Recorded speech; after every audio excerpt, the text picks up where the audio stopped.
Hello, friends, and thank you for tuning in to our broadcast today. In a few moments, we're going to take you into a live session where Bishop Wayne was teaching a message designed to feed your faith and to elevate your understanding. We invite you to join in as if you were here in person and to light up the chat box with your comments and confirmations. This hour of power is your time to recharge, to renew, and even to reset your mind for a life of purpose, passion, and power.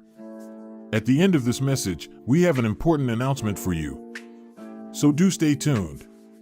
But now let's go into the hour of power with Bishop Wayne Malcolm. This is a series, and it's all about winning at work.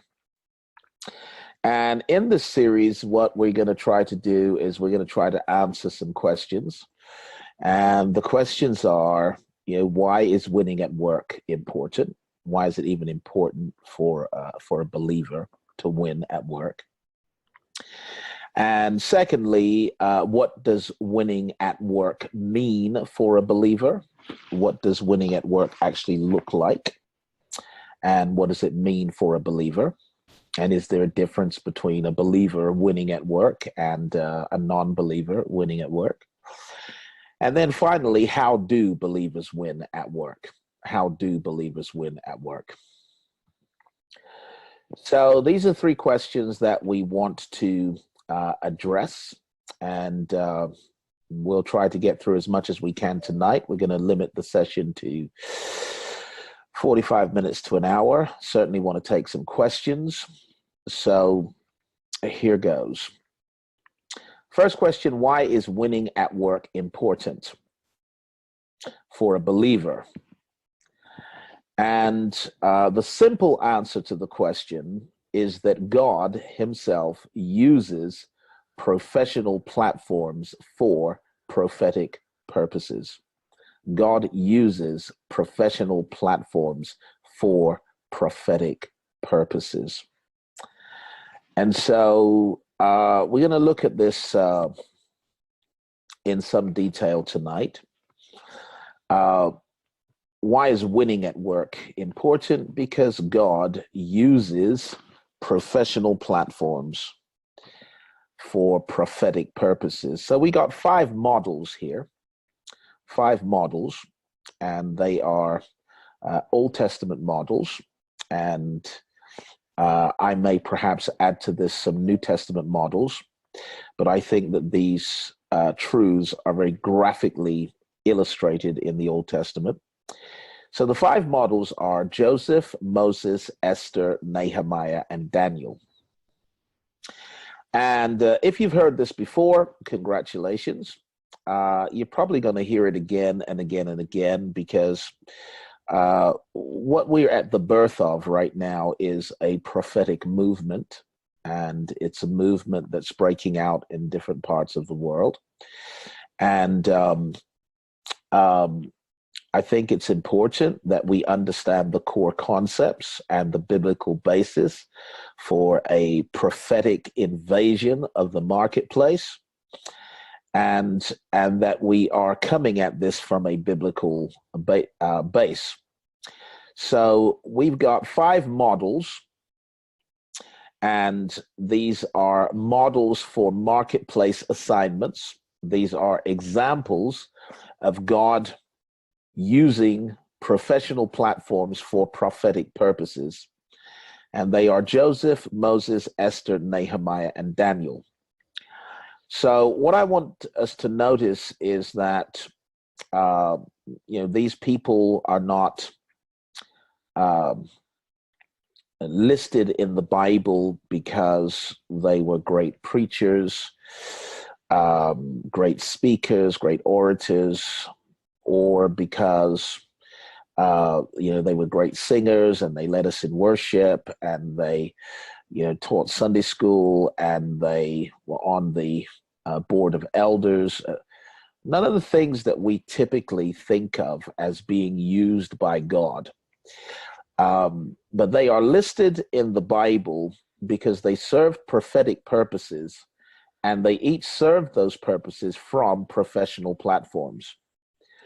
So let's go through these one at a time. Joseph was in Egypt. He became the prince of Egypt.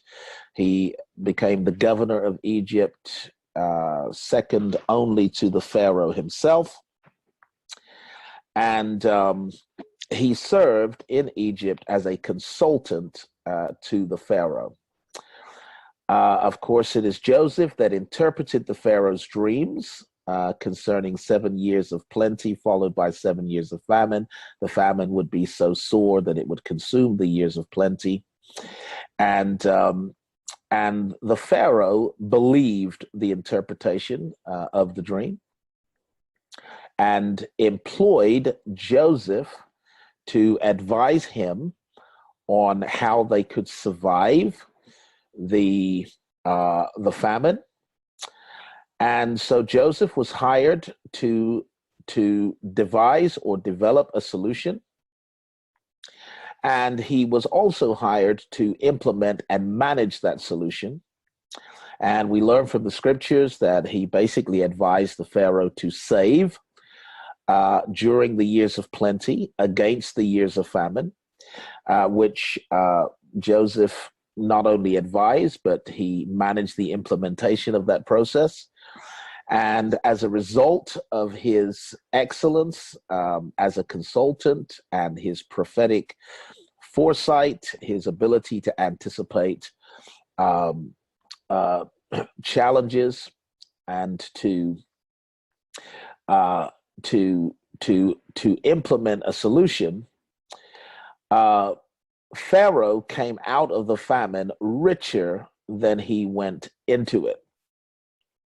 So Joseph made a lot of money for Pharaoh, a lot of wealth for Pharaoh, and in every respect, this was his professional role. And he, in that respect, was in the private sector of the marketplace, the private sector in the marketplace.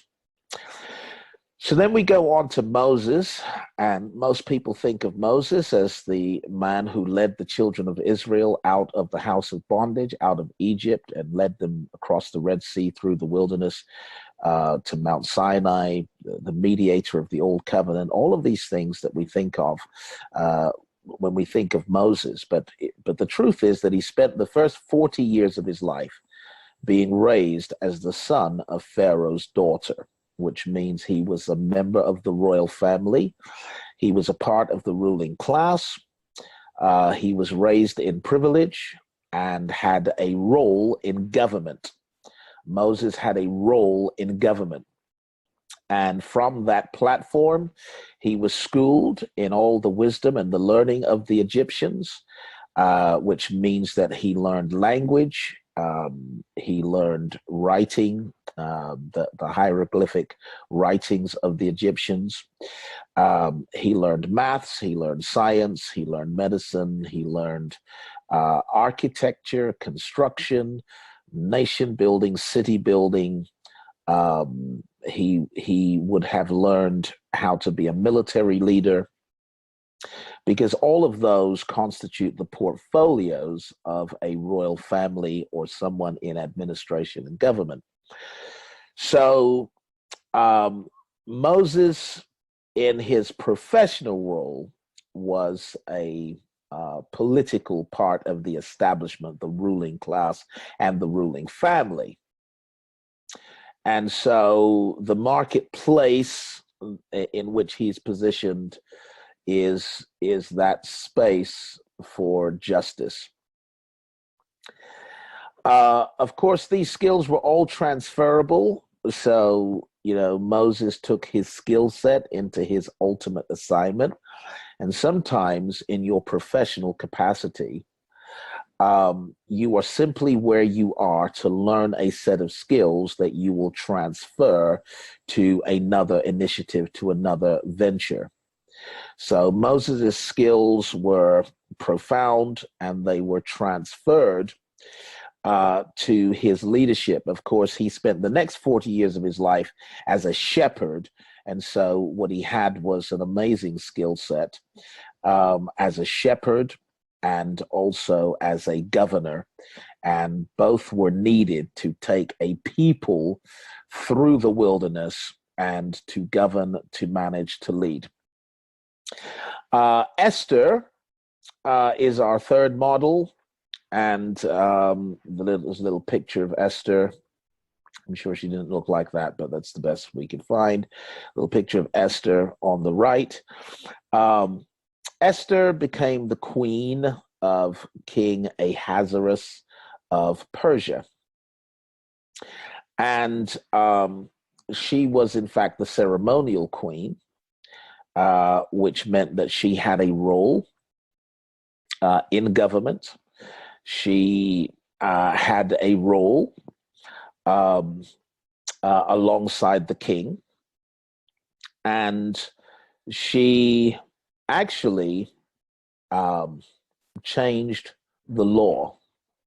She changed the law and affected the legal system in terms of what she did professionally, because the genocide against the Jews, as you read the book of Esther, was written into the law of the Medes and the Persians.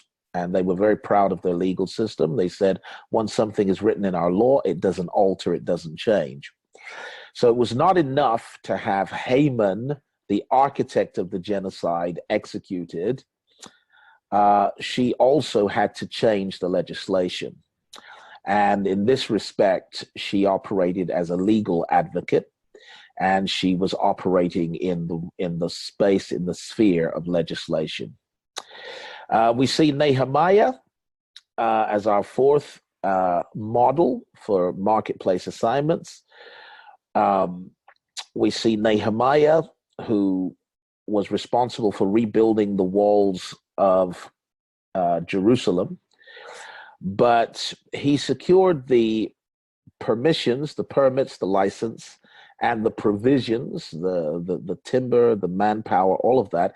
He secured it from his professional position as the cupbearer to the king, Artaxerxes. So he was the cupbearer to the king, which meant he was, part of the king's detail, part of his entourage, and had responsibility as a bodyguard for the king. Why is a cupbearer a bodyguard? Well, because if you're going to assassinate the king, you're going to try to poison his wine or his food. Nehemiah's job, therefore, was to taste the king's wine and eat and taste his food, so that the king would know if there was any poison in it. And so he is a very trusted part of the king's inner circle, very trusted part of the king's inner circle. So he's operating in a pagan palace in a very trusted role. And I've put him here in the voluntary sector because he is literally, he's given leave from his job to rebuild the walls of Jerusalem, and he's operating in a voluntary capacity. And then we see Daniel, who was a consultant in Babylon and became part of the government, an administrator, a president over the princes. This was his professional role. So what we see in all of these models is God using the professional role of a believer to serve a prophetic purpose. And I want us to notice that each of these faith heroes provided a professional service to pagan kings. Like each of them were positioned and serving inside pagan palaces. And that's an important thing to know, because this, the modern day equivalent of a pagan palace is a secular industry. The modern day equivalent of a pagan palace is a secular industry. So if you are working in the private sector, in the public sector, in the voluntary sector, and it's a secular assignment, you are in good company biblically, because we have these models of people serving God's prophetic purposes inside pagan palaces, advancing the kingdom of God, intercepting the enemy, changing the direction of nations, and writing sacred history from those positions. Each of these people changed the course of history for the people of faith. So they had an impact on the unfolding story of faith. Joseph had an impact on his family, the children of Israel, who grew into a huge nation, numbering in the millions. They grew to several million people under Joseph's watch because of Joseph's work. Moses delivered those people. He became the deliverer of those people. Esther foiled a plot to commit genocide against those people. Nehemiah restored the dignity of those people. Daniel secured passage for those people back to Judah. And they did it all from their positions in pagan palaces. So what that really says to us is that there are certain things that the church, the people of faith, the body of Christ, are called to be, do, or have, that will be facilitated by individuals who are serving prophetic purposes from professional platforms. In other words, without believers in pagan palaces, the story of faith falls short of its fullest potential. And so even though some believers may not celebrate what you do in a pagan palace, we all need representatives inside pagan palaces. We need Joseph if we're going to grow. We need Moses if we're going to be liberated. We need Esther if we're going to be saved from political conspiracies to commit genocide against our purpose. We need Nehemiahs. We need Daniels.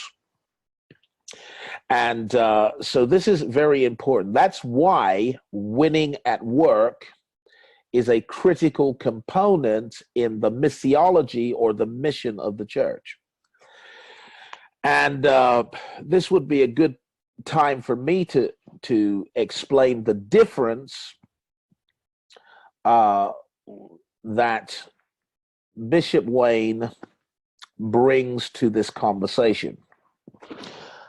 Because there are a lot of conversations being had in the world today about believers in the marketplace and the Christian presence within spheres of influence. And this is not a new conversation. This is a big conversation. This is a growing conversation. It's getting louder and louder. In South America, it's a very established conversation. In Africa, it's a growing conversation. In Europe and the Americas, it's a growing conversation. In Asia and the Far East, it's a growing conversation. But there is a difference that we bring to the conversation. There is a contribution, and very authentic contribution that we're making to the conversation. And it is as follows, that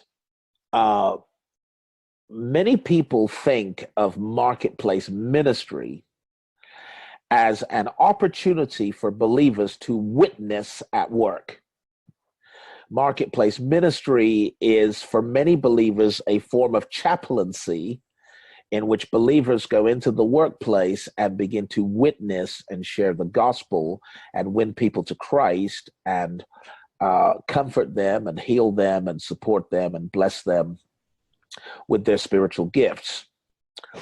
And for many organizations and networks that specialize in targeting the marketplace, that's the end game. The end game is that, you know, if you're a lawyer, you're going to win lawyers to Christ. If you are a mechanic, you're going to win other mechanics to Christ. If you're a business owner, you're going to win other business owners to Christ.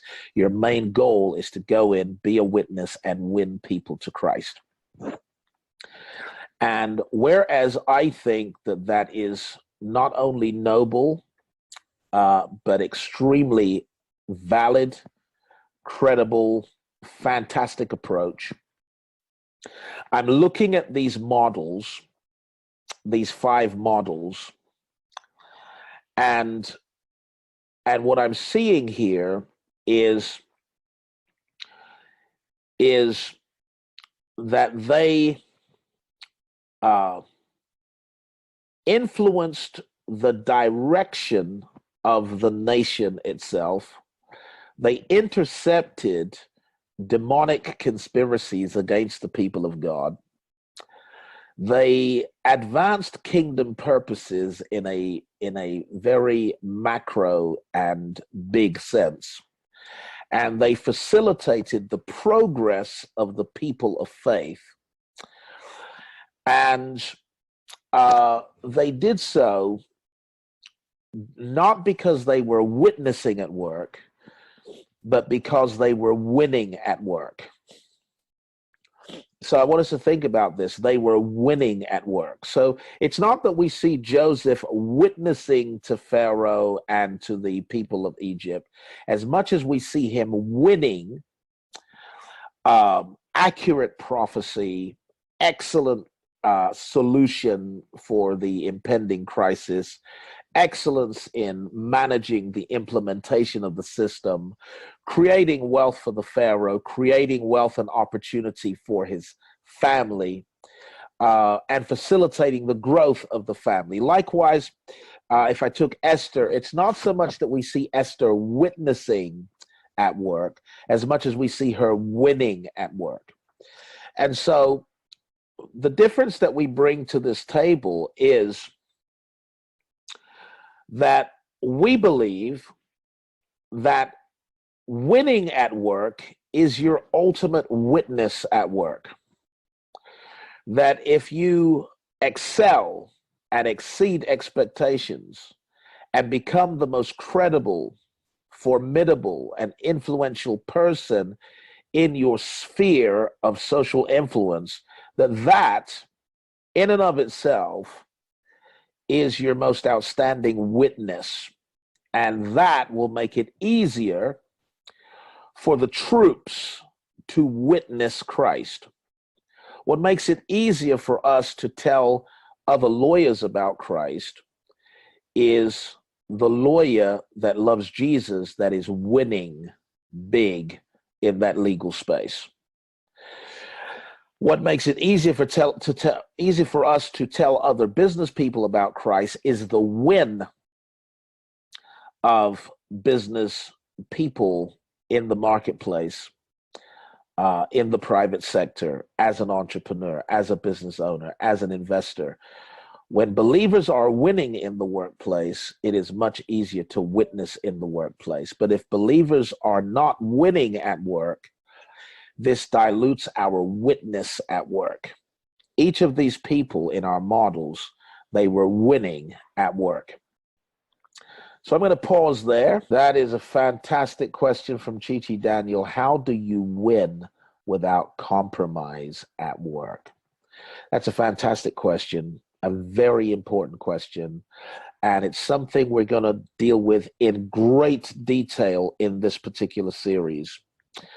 Maybe not tonight, but certainly in this series, we are going to deal with that issue because it is one of the biggest issues facing the believer today.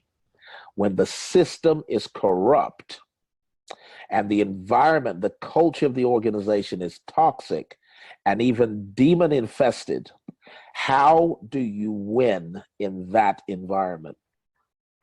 That's a big, big and important question. And so I'm not going to answer it in detail tonight, but I am going to say this. Each of our 5 models were serving God in a pagan palace. Now, I am not sure if any of us, including myself, can imagine the toxicity of a pagan palace. I don't even think I want to imagine the idolatry, the witchcraft, the incantations to demonic spirits going up daily, the obscenity, the profanity, and the debauchery of a pagan palace. I don't think I can or want to imagine that. But I do know that God empowered his prophets and his servants to not only survive those environments, but to thrive in those environments. And I am convinced that Jesus is the same yesterday, today, and forever, and that the provision he made for them, he will make for you. And so we're excited about that. Okay, we're going to go right back to the presentation.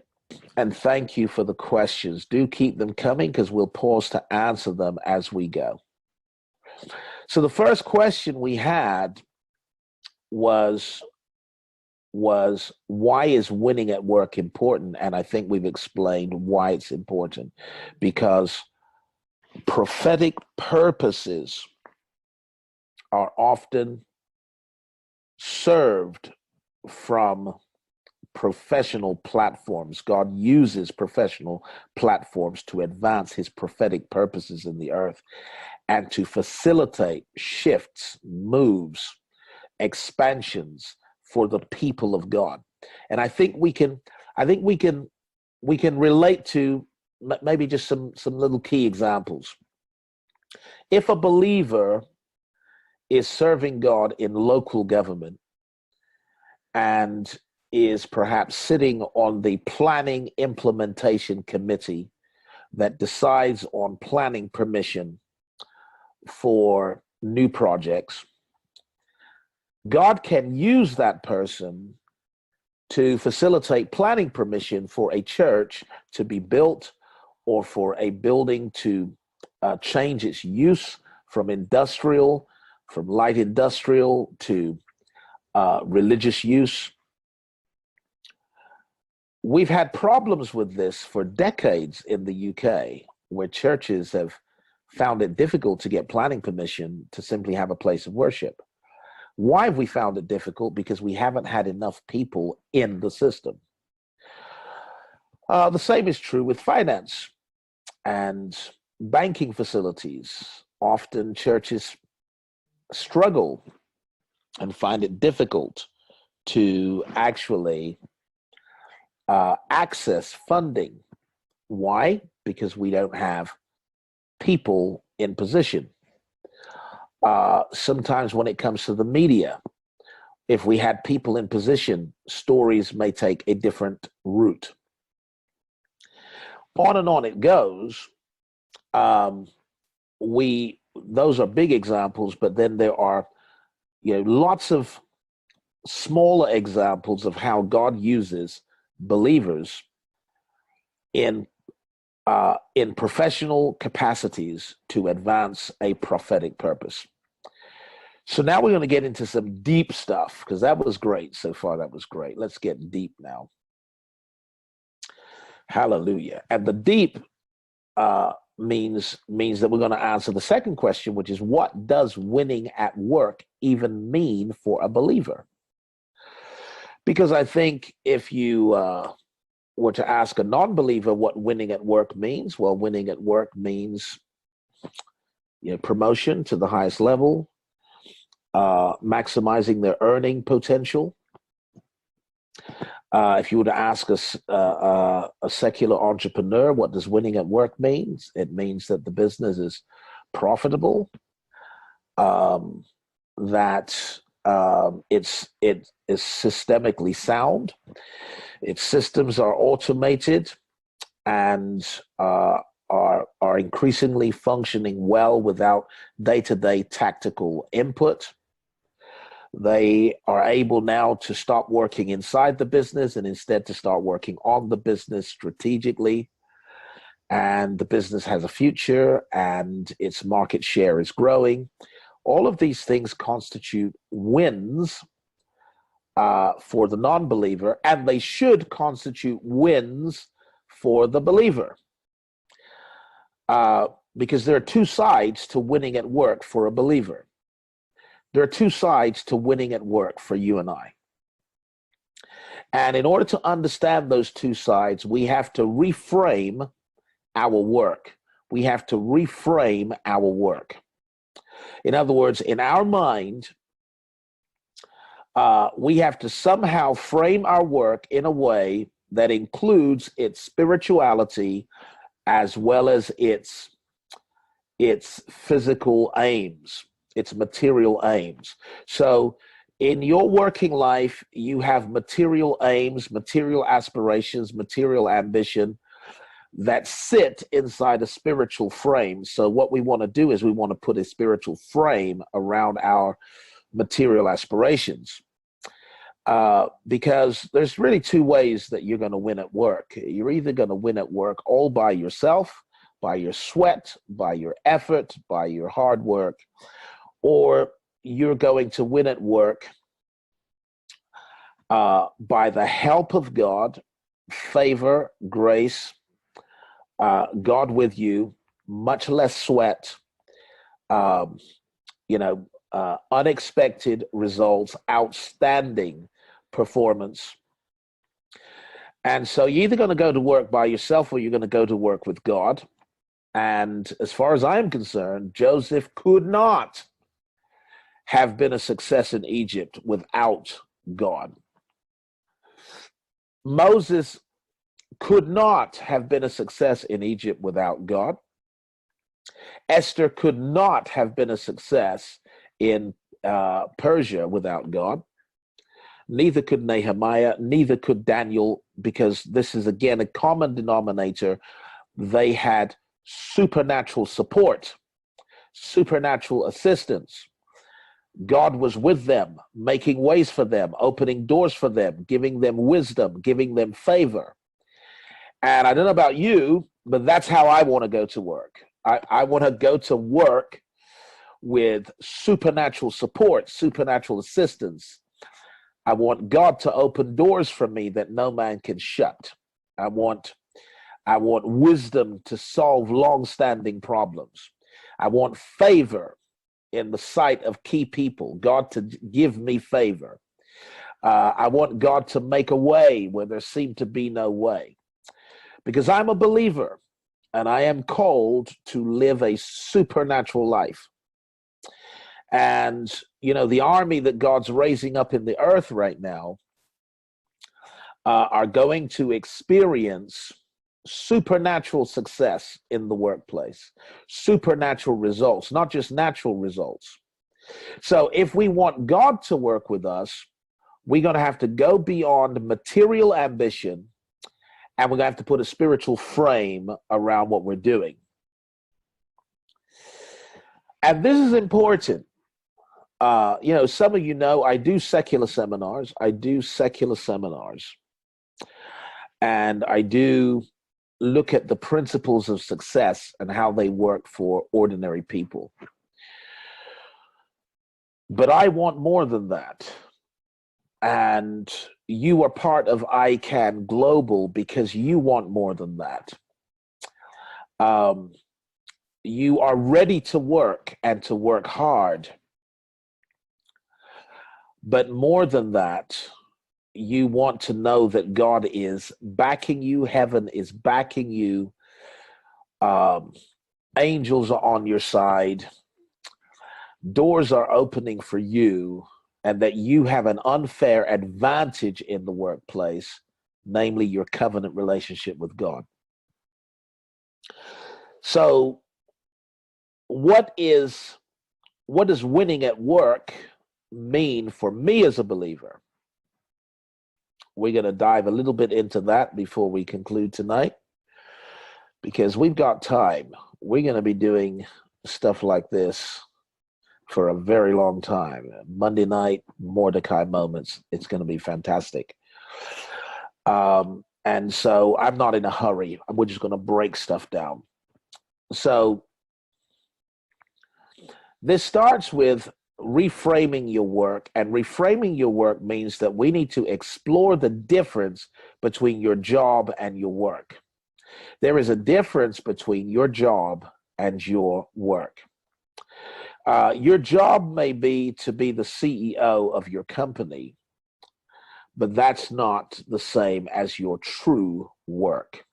There's a difference between your job and your work. What is the difference? Well, your job is what you are paid to do.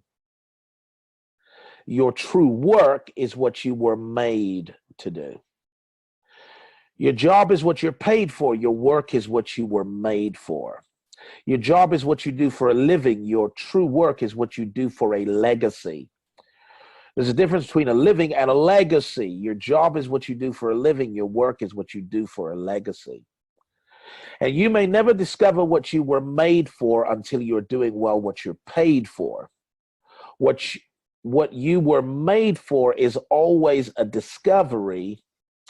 It's never a decision. Your ultimate career goal, therefore, is to be paid for what you were made for. Wow and wow. How beautiful would it be to be paid for the very thing you were made for? That's your ultimate career goal. Your ultimate career goal is to be paid for doing what you were made to do. But this comes now when you begin to realize that there is a difference between your job and your true work. Your job is a vehicle, an instrument, a tool that allows you to do the work you were made for. Your job is a vehicle for your true vision, which is your life's work. Your job is what you do for a living. Your true work is what you do for a legacy. And all I'm going to do tonight is show you this in our 5 biblical models. So, what was Joseph's job? His job was to be a consultant to Pharaoh and an administrator or a governor over the implementation of a system that would save his empire. That was his job. But his true work was actually to save his family and facilitate their growth. Now, he was not getting paid to save his family or facilitate their growth. He was not, that wasn't the job. The job was to be the consultant to Pharaoh. But his true work was to save his family and facilitate their growth. And so Joseph knew what his true work was, and he used his job to carry out his true work. So once you know what your true work is, you can use your job to carry out your true work. There's a difference between a kingdom entrepreneur, a kingdom professional, and a secular entrepreneur or a secular professional. In the secular, the job and the work are the same thing. In the kingdom, the job and the work are different things. The job is a vehicle, and you use the job to carry out your work, because your work is what you were made for, and your job is what you're paid for. Let's think about Moses. Moses' job was to be a part of the royal family and part of the administration, the political governance of the land of Egypt. That was his job. But his true work was to deliver the children of Israel. And so he was not paid to deliver the children of Israel, but he used his job to advance his work. Somebody said, really? I don't remember Moses using his job to advance his work. Well, of course he did. We know that he was a fugitive. He was on the run. He was wanted for murder. He murdered an Egyptian that he saw beating a Hebrew. But when he returned to Egypt, he was permitted, he was allowed an audience with the Pharaoh. Now listen carefully. No ordinary man can demand an audience with the Pharaoh. Not one of us can demand an audience with the prime minister of this country, the president of the United States, or the president of any country. The only how you can demand an audience is if in some way you're related, you're a member of the family, or your role in that space actually gives you a certain license, a certain leeway. So because of Moses's role in Egypt and his relationship to the ruling family, he was able to use that as leverage to demand an audience with the Pharaoh and demand that he let God's people go. His job in that respect became a tool, a vehicle for advancing his work. Likewise, the skill set that he learned while he was in government in Egypt, he was able to take that skill set into his true work. So his true work was about delivering the children of Israel. Esther's job was to be the ceremonial queen of King Ahasuerus, who was the king over one of the largest empires of the ancient world. The Bible said it stretched from India in the east to Ethiopia in the west. It was absolutely a humongous empire of the Medes and the Persians. Esther's job was to be the queen. Her true work was to intercept and overthrow and derail the plot to commit genocide against the children of Judah, against the Jews. She used her job to do her work.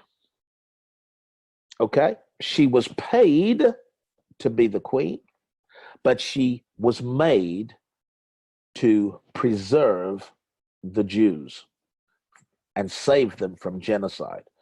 And had she failed in her true work, let's suppose she decided, I like my job, I don't like my work, my true work, my prophetic assignment. I like what I'm paid for, I don't like what I'm made for, so I'm just going to keep the job and I'm not going to do the work. What would have happened to Esther? Well, Mordecai told her what would happen to her, and you can read about this in Esther, around about chapter 4. He said to her, do not think to yourself that you will escape in the king's house more than all the Jews, because if you hold your peace at this time, God will raise up deliverance to the Jews from another place, but you and your father's house will be destroyed. Wow.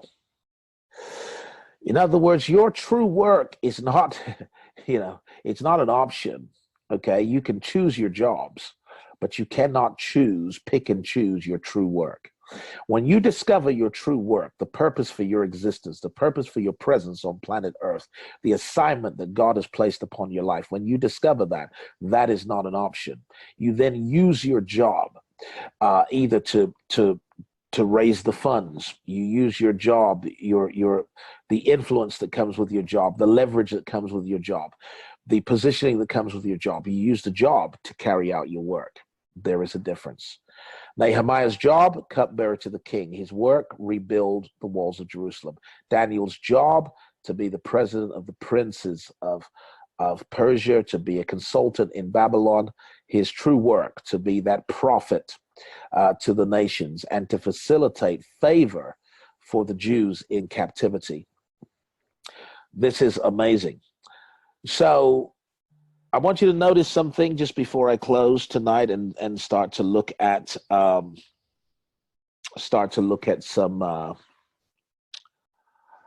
questions that we may have. I want you to notice that the true work of each of these 5 models always had to do with saving or supporting or promoting the people of faith. Their true work always had to do with either saving or supporting people of faith. Joseph, Moses, Esther, Nehemiah, Daniel, their true work had to do with people of faith. And so there is a people that you are assigned to. Your true work has to do with a people that either need saving or need supporting. And they are your people. They are your people. And they may be your people because you can relate to them. They may be your people because you've been through what they're going through. They may be your people because your burden is with them. But your assignment is always to a people. Your true work is to save or support a people. And so that's something that we can look into in some detail as we go on in this series. Join Bishop Wayne Malcolm for his special webinar series entitled The 4-Year Challenge, in which the business bishop will explain how you can achieve the 4 freedoms, including financial freedom, time freedom, freedom of mobility, and freedom of expression with a simple 4-year plan. He will expose the illusions of job security and the 40-year plan promoted by the school system, while presenting a biblical blueprint for success through entrepreneurship. The webinar takes place every Wednesday morning in November at 10 a.m. Eastern Standard Time. A link to register is in the description below this video. Register now and embark on the road to freedom.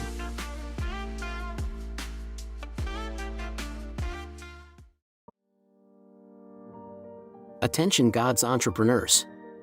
Did you know that there is a success system deeply hidden and encoded in the stories of the Bible? The system works 100% of the time for people who work it, even if they work it unconsciously or not realizing its spiritual roots. Join the business bishop for a masterclass in God's success system and discover how to turn your opportunities into outcomes, your ideas into incomes, and your passion into profits. The Success Streams Masterclass includes step-by-step training on the system and comes with additional bonus courses by the business bishop. Perhaps you've tried everything else. Now try God's way and watch the same power that took Israel from slavery to mastery take you from the pain of poverty to the pinnacles of prosperity. Are you ready? Click the link in the description to find out more or to secure your seat.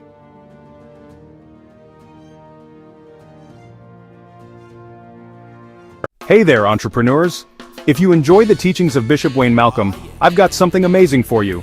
Introducing the New Breed Community, an exclusive online platform for kingdom-conscious entrepreneurs, professionals, investors, and creators. This isn't just a community, it's a movement where we discuss and explore kingdom concepts. Here, kingdom-minded people connect, share, learn, and grow together. Inside, you'll find exclusive content from Bishop Wayne Malcolm, including special sessions just for members. And the best part? It's free to join. The New Breed Community sits on the Heartbeat platform, where Bishop Wayne Malcolm is excited to meet you online. Join us for weekly Q&A sessions with Bishop Wayne and get exclusive insights that can transform your life. Love to read? Join our book club to feed your mind and spirit. Got a prayer request? Post it and let's lift each other up. Have a testimony? Share how God's goodness is shining in your life. We're more than just a community, we're a movement.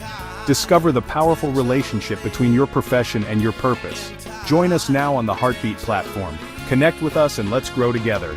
Bishop Wayne Malcolm and the New Breed Community are waiting for you. So what are you waiting for? Hit that join button and step into a world of connection and growth. A warm welcome awaits you. See you on the inside.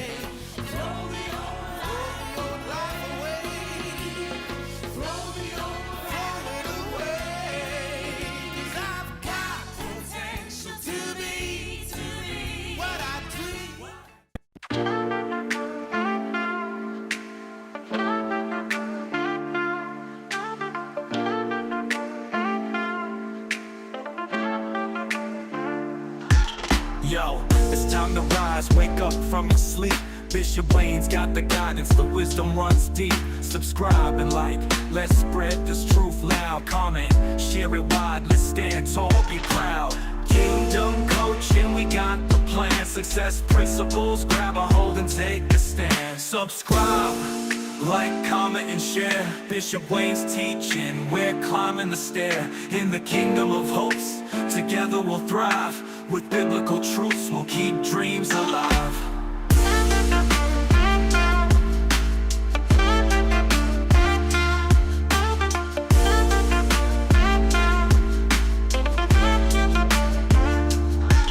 Elevate your mind, shift that identity. In the marketplace of life, claim your clarity. Rule in the midst of the trials and the gloom. With faith as your armor, watch blessings consume. Stand firm, be bold, let your light be known. With each step forward, you'll claim your throne. Subscribe, like, comment, and share. Bishop Wayne's teaching, we're climbing the stair. In the kingdom of hopes, together we'll thrive. With biblical truths, we'll keep dreams alive.